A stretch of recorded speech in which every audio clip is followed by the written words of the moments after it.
looked like an ordinary backyard renovation turned into one of the most disturbing discoveries ever uncovered in San Francisco. Workers expected dirt, pipes, maybe old debris, but instead they found a mysterious glass coffin buried beneath the ground, hiding a chilling secret that had remained untouched for more than 140 years. John and Erica Carna, a couple living in San Francisco, United States, decided to renovate parts of their home. They hired several construction workers who began digging in the backyard, never imagining the horrifying discovery waiting beneath the soil. While excavating, the workers suddenly struck a solid concrete surface that looked completely different from the surrounding ground.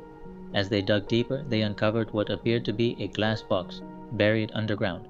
Slowly, they pulled it out, thinking it could be some kind of hidden chest or forgotten treasure. The box was only a few feet long, but through the cloudy glass they could barely make out something inside. Curious, they cleaned the surface, and instantly froze in shock. Behind the glass was the face and hair of what appeared to be a human being. The workers panicked. What they had uncovered wasn't treasure at all. It looked like an actual coffin. Terrified, they immediately called the homeowners, who then contacted the authorities. When police arrived at the scene, they confirmed the horrifying truth. Inside the glass coffin was the body of a child. But what made the discovery even more unsettling was the condition of the body.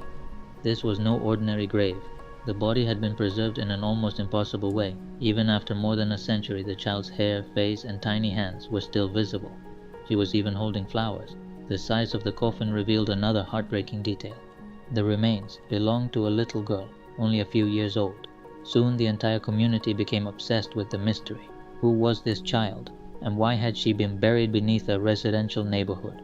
Authorities launched an investigation, examining both the coffin and the remains. But instead of answers, the investigation only raised more questions. Experts estimated the body was hundreds of years old. Historians, genealogists, and forensic specialists were brought in to identify the child and uncover what had happened to her. For weeks, nobody knew her identity. At first, she was given the nickname Miranda Eve, but eventually, through DNA testing and historical records, researchers uncovered the truth.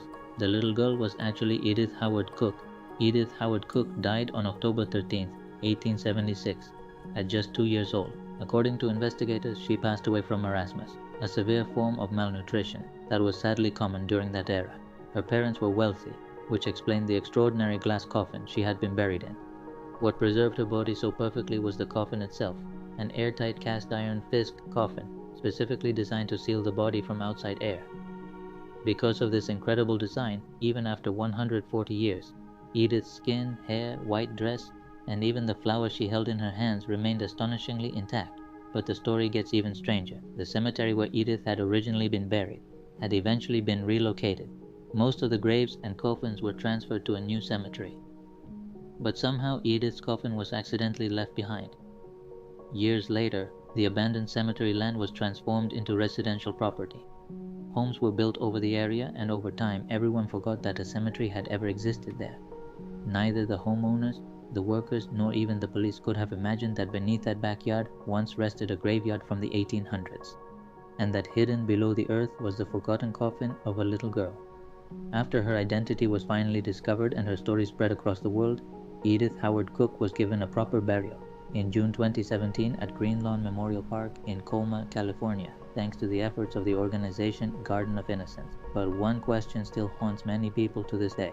What do you think about this topic? Leave your opinions in the comments.